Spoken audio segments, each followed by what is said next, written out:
Hi friends, എൻ്റെ പേര് ആരാധ് കൃഷ്ണ. ഞാൻ നിങ്ങൾക്ക് പറയാൻ പോണ കഥാപാത്രമാണ് ഒത്തൊരുമയാണ് വലുത്.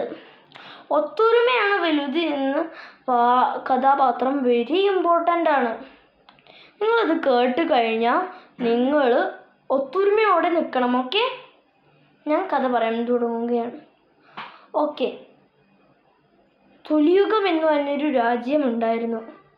ആ തുലിയുഗം എന്ന് പറഞ്ഞ രാജ്യത്തിൽ ഒരു വേട്ടക്കാരൻ ജീവിച്ചിരുന്നു.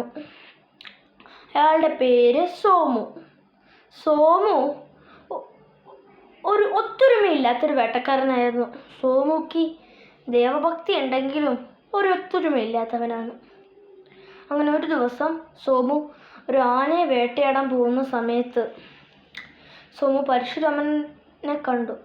പരശുരാമൻ അയാളെ വിളിച്ചു. അയാൾ പറയുകയാണ്, പരശുരാമൻ, സോമു, നീ ആ ദൂരെ കിടക്കണ ആ പാറക്കല്ല് എടുക്കാൻ പറഞ്ഞു. ആ പാറക്കല്ല് എടുക്കാൻ പറഞ്ഞപ്പോൾ സോമു ഞെട്ടി എന്ന്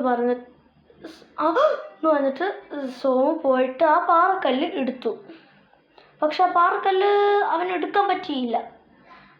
പകുതി പൊങ്ങിയപ്പോഴും അവൻ്റെ കൈ നിറഞ്ഞ് അവൻ്റെ കൈ കുടുങ്ങി. കുറച്ച് കഴിഞ്ഞപ്പോൾ അവൻ്റെ കൈ അവനെടുത്തു. കുറച്ച് കഴിഞ്ഞതും പരശുരാമൻ്റെ ഒപ്പം ഇരിക്കുന്ന അവൻ്റെ